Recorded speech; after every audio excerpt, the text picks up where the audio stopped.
Thank you, Rabbi. Shana Tova. And thank you all for indulging me for a few minutes to talk about what let's poetically call the soul of money. First of all, standing here on the stage here in Barnum Hall, something of a homecoming for me. I graduated from Santa Monica High School in 1978. It was a long time ago, but the memories are clear. And those memories are particularly powerful because I know how much pride the residents of Santa Monica take in this high school, which has stood on this very spot for more than 100 years.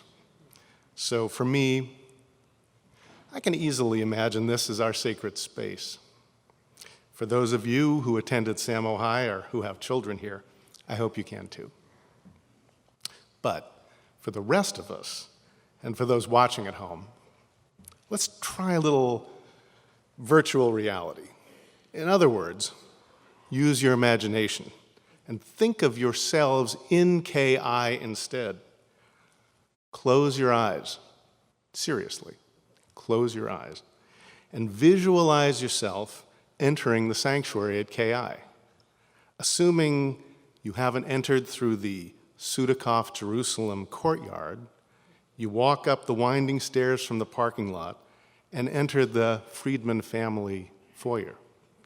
You pass the recognition wall honoring those congregants who helped build the synagogue. Maybe you look for your name.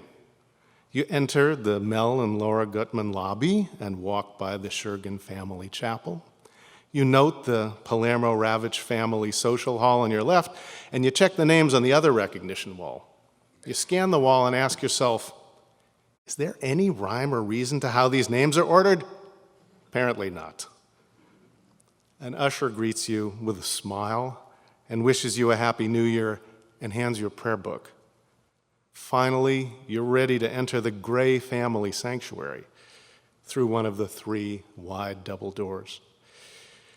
The first thing you notice is the light streaming through the intricately designed windows, the colorful Mogen David carved into the southern wall of the sanctuary, and the familiar light blonde wooden floors and green pews.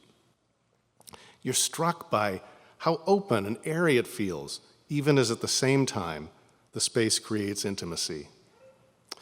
You start to walk up the intentionally ramped floor as if you're already making an aliyah to the bima. You look to the left. Do you need to borrow a kippah? You think of how many other heads that kippah's been on, and you say to yourself, maybe not. Do I walk up the stairs and enter through the back? Or walk past the rug emblazoned with the Lion of Judah to the bima and say hi to Rabbi Amy or Chaim or to one of the Daniels?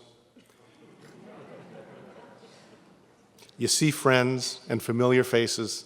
You wave, hug, and finally, choosing just the right pew, you seat yourself. You look around. You take a slow, deep breath. Are you with me? You're in KI. Now let me tell you a story about this space. On a Friday night 27 years ago, my wife, Sari, and I, still new residents of Pacific Palisades and freshly minted members of Kehillat Israel, attended a once-in-a-lifetime event with this congregation. The Shabbat service that night didn't begin in our synagogue. Instead, we met across the street at the Lutheran Church, where services had been held while the new building was under construction. But on that night, after the service began, we all rose. The Torah was lovingly and carefully removed from its temporary home, and we all paraded as one people down the street to this very spot and placed it in its new permanent home. On that night, we became the beneficiaries of all those who had given their time and money, sure, but also their hearts, to create the sacred space we occupy today. It makes you realize that we truly stand on the shoulders of those who came before us. We're the lucky heirs of their hard work, their generosity, and perhaps most of all, their vision. I'd like to ask everyone here who took part in the project that built KI to please stand up and be acknowledged. I know there's some of you here. Please.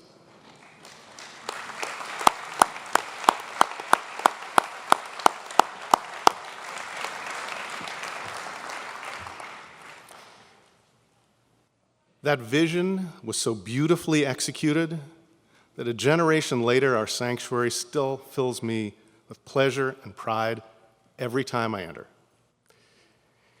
In the book of Exodus, as the Israelites are wandering in the desert, God tells Moses to have them build a tabernacle.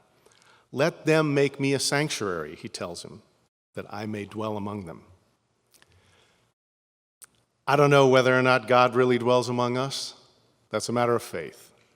But I know that when we enter this sanctuary, we aspire to experience something profound. It's hard to name or describe just what that is, whether it be peace of mind or understanding or some indefinable way to enrich our lives, but I think we share in some way that desire. It's not only our sanctuary, it's a place of sanctuary, with all that word implies, a place of refuge, a source of peace, even a holy place. After all, we meet here for some of the most meaningful moments in our lives. Think about all the life cycle events we've had here, and think about all the Friday nights, the high holidays, the concerts, even the meetings. Our youngest daughter had her baby naming here. Both of our daughters had their bat mitzvahs here, and I can close my eyes and see everything just as it was on those occasions, including Chaim with hair. I see our family and our friends, and I miss the people who aren't here any longer. I see them in this special, stunning, sacred space. We're committed to ensuring that years from now, somebody else can stand up here and reflect those same sentiments. To that end, I'm pleased and so grateful to all of you to report that KI's finances are in better shape than they've been in years. We've weathered the worst of the COVID crisis, and thanks to the generosity of our members and to the dedication of our professional staff, our clergy, and our board, we've come through it stronger financially than we've been in my memory. Our financial position has even been buttressed by our largest single donation ever, made anonymously to our endowment fund, which will help secure our future. I am confident that the future of this congregation is bright. But there's an old adage that the time to fix the roof is while the sun is shining. I think that must be in the Talmud. Everything's in the Talmud. And so, my friends, it's time to do some work around here. As Chaim told me the other day as we talked about making plans to revitalize our sanctuary, we don't put the ark in a closet, otherwise we would just be a community center. Beneath the surface of this beautiful edifice, all is not quite what it seems. For example, the sacred ark that was constructed with such care and skill still appears from a distance to be as beautiful as ever.